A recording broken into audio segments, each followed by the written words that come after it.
अनिल, क्या तुम जानते हो लागत व्यवसाय को प्रभावित करती है? लागत? किस तरह की लागत दिव्या मैम? लागत संसाधनों का मौद्रिक मूल्य है, जैसे सामग्री, श्रम और ओवरहेड्स, जिसका उपयोग किसी उत्पाद या सेवा की डिलीवरी में किया जाता है। कई मामलों में किसी सेवा की डिलीवरी में कोई सामग्री शामिल नहीं भी हो सकती है, तो व्यवसाय में लागत की भागीदारी व्यवसाय की प्रकृति से भिन्न होती है। लागत को विभिन्न तरीकों से वर्गीकृत किया जा सकता है। यहाँ कुछ तरीके हैं। कुछ लागत वस्तु के साथ सहयोग पर आधारित है। इसे प्रत्यक्ष बनाम अप्रत्यक्ष लागत भी कहा जाता है। कुछ लागत गतिविधि में परिवर्तन की प्रतिक्रिया पर आधारित है। इसे स्थिर बनाम परिवर्तनीय लागत भी कहा जाता है। कुछ लागतें वित्तीय विवरणों के वर्गीकरण पर आधारित होती हैं। इसे एक्सपायर्ड बनाम अनएक्सपायर्ड लागत भी कहा जाता है। क्या आप बता सकती हैं कि इनमें से प्रत्येक लागत व्यावसायिक गतिविधियों में कैसे काम करती है? जरूर, मैं उन्हें एक एक करके समझाती हूँ। प्रत्यक्ष बनाम अप्रत्यक्ष लागत विभिन्न लागत वस्तुओं के साथ उनके सहयोग पर आधारित है। एक लागत वस्तु एक मद या वस्तु है जिसके लिए लागत अलग से मापी जाती है। यहाँ कुछ सामान्य प्रकार की लागत वस्तुएं हैं। आउटपुट लागत वस्तुओं को परिभाषित करने का सबसे आम तरीका है।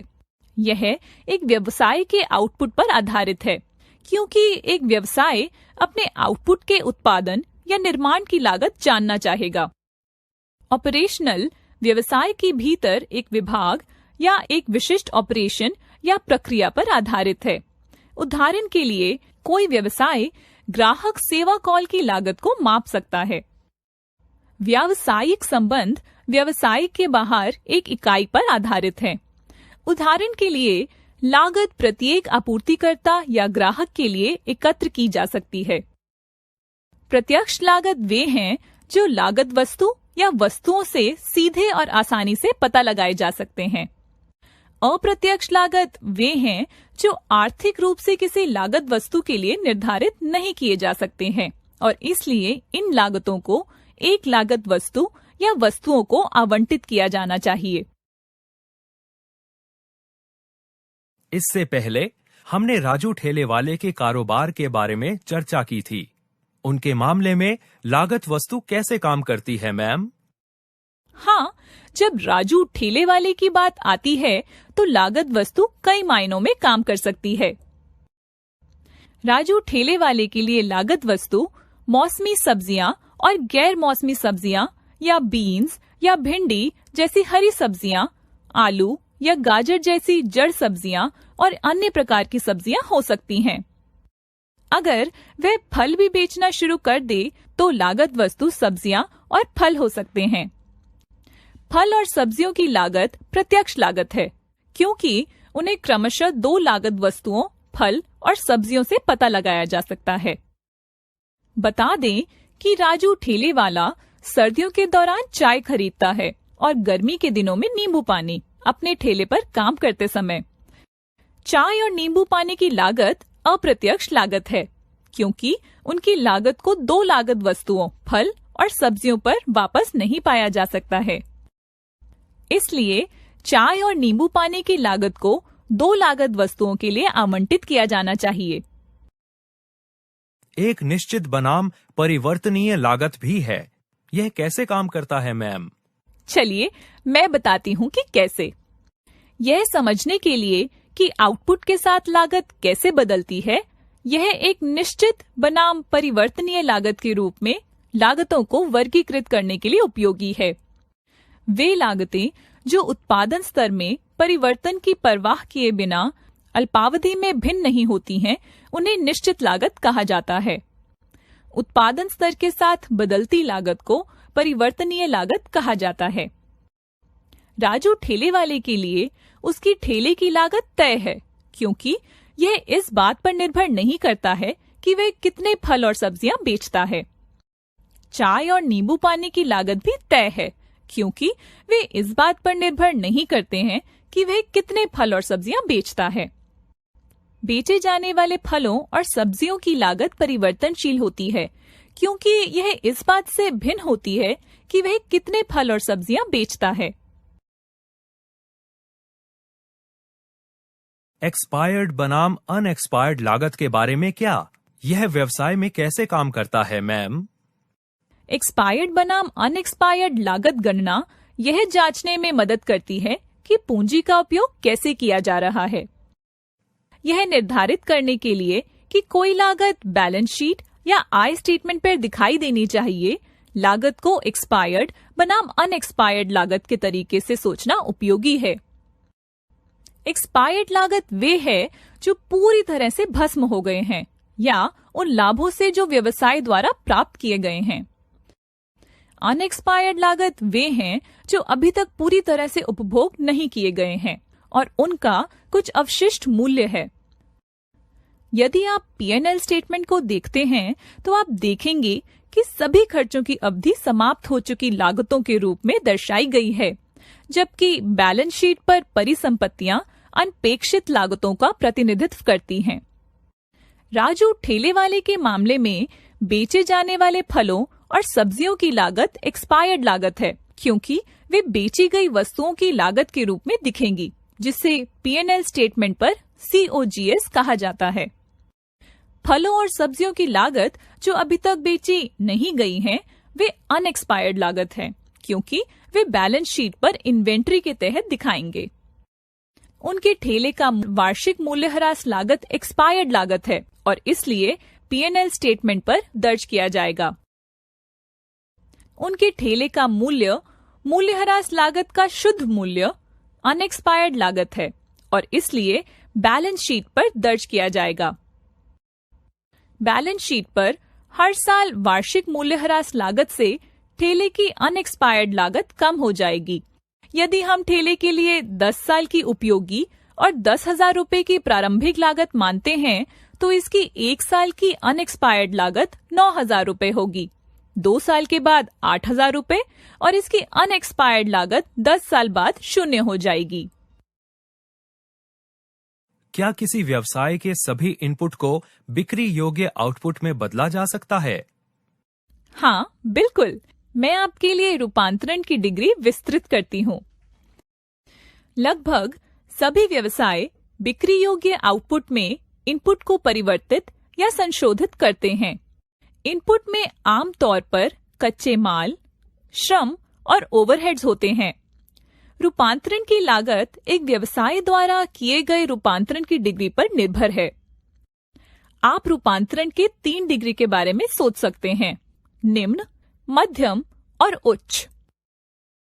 लगभग कोई भी भौतिक रूपांतरण के साथ स्थान, समय और विविधता के संदर्भ में ग्राहकों को सुविधा प्रदान करना रूपांतरण की कम डिग्री कहा जाता है। राजू ठेले वाले के उदाहरण में वह अपने ग्राहकों के लिए फलों और सब्जियों के स्थान और समय के संदर्भ में उपयोग में आसानी प्रदान करता है। आउटपुट में दृश्यमान रूपांतरण की कुछ मात्रा को रूपांतरण की मध्यम डिग्री कहा जाता है।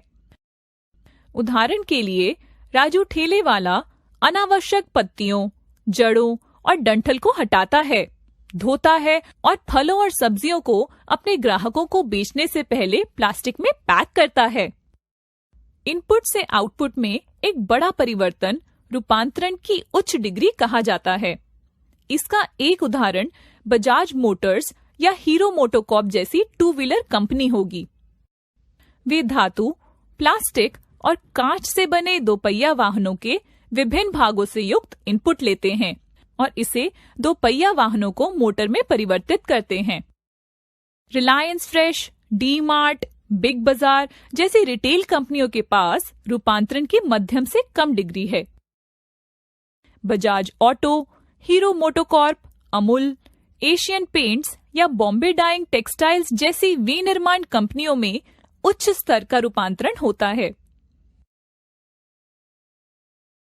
उत्पाद की लागत बेची गई वस्तुओं या COGS की लागत के प्रमुख निर्धारक हैं, जो P&L स्टेटमेंट पर दिखाई देते हैं। वे राजस्व उत्पन्न करने के लिए उपयोग की जाने वाली वस्तुओं या सेवाओं की लागत का प्रतिनिधित्व करते हैं। 3 मुख्य घटक हैं: प्रत्यक्ष सामग्री, प्रत्यक्ष श्रम और ओवरहेड्स। आइए इनमें से प्रत्येक कारक के बारे में चर्चा करें। यह आउटपुट के उत्पादन में सीधे उपयोग की जाने वाली किसी भी सामग्री की लागत है। उदाहरण के लिए, एक दोपहिया वाहन के लिए इसमें इंजन, ईंधन टैंक, सदमे अवशोषक, दर्पण, हैंडल बार, पहिए या टायर की लागत शामिल होगी। हीरो मोटर कॉर्प, अमूल या एशियन पेंट्स जैसी निर्माण कंपनियों के लिए प्रत्यक्ष सामग्री लागत महत्वपूर्ण है। इन्फोसिस, विप्रो, भारतीय स्टेट बैंक या आईसीआईसीआई बैंक जैसी सेवा कंपनियों के लिए प्रत्यक्ष सामग्री लागत कम या महत्वहीन है।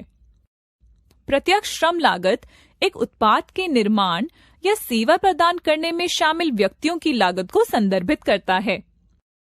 लागत में शामिल व्यक्तियों को वेतन, बोनस, बीमा, पेंशन लाभ, अर्जित अवकाश शामिल है। इसमें आमतौर पर व्यक्तियों को भुगतान की गई ओवरटाइम लागत शामिल नहीं होती है। इसमें कार्यकारी, वेतनभोगी, बिक्री टीम को भुगतान किए गए कमीशन, विज्ञापन, प्रशासनिक भवन के लिए भुगतान किए गए उपयोगिताओं या व्यावसायिक उद्देश्य से निर्मित किसी भी अन्य संरचनाओं के वेतन शामिल नहीं हैं। ये सीधे किसी उत्पाद के निर्माण या किसी सेवा के वितरण में शामिल नहीं होते हैं। जबकि प्रत्यक्ष सामग्री लागत और प्रत्यक्ष श्रम लागत प्रत्यक्ष लागत है। ओवरहेड लागत में उत्पाद के निर्माण या किसी सेवा की डिलीवरी में अप्रत्यक्ष लागत शामिल होती है। उदाहरण के लिए, एक दोपहिया वाहन के निर्माण में गोंद की सही मात्रा और लागत और उपयोग किए गए स्क्रूज की सही संख्या या लागत का ट्रैक रखना बहुत मुश्किल होगा। गोंद और स्क्रूज की लागत अप्रत्यक्ष लागत होगी, लेकिन इनकी लागत को अभी भी उत्पाद लागत के तहत शामिल किया जाना चाहिए। यह जानने के लिए कि इन लागतों की गणना कैसे की जाती है, हमें लागत आवंटन के बारे में जानना होगा। जैसा कि हमने पहले ही चर्चा की है कि ओवरहेड्स जैसे अप्रत्यक्ष लागत को आसानी से किसी उत्पाद या सेवा में वापस नहीं पाया जा सकता है। इसलिए व्यवसायों को प्रत्येक उत्पाद या सेवा या मोटे तौर पर प्रत्येक लागत वस्तु को आवंटित करने की आवश्यकता होती है। लागत आवंटन एक ऐसी विधि है जिसके माध्यम से एक व्यवसाय विभिन्न लागत वस्तुओं में एक अप्रत्यक्ष लागत आवंटित या वितरित करता है। लागत आवंटन के 4 भाग हैं: लागत पूल, लागत वस्तुएं, लागत चालक और आवंटन मात्रा। आइए उनमें से प्रत्येक के बारे में चर्चा करें।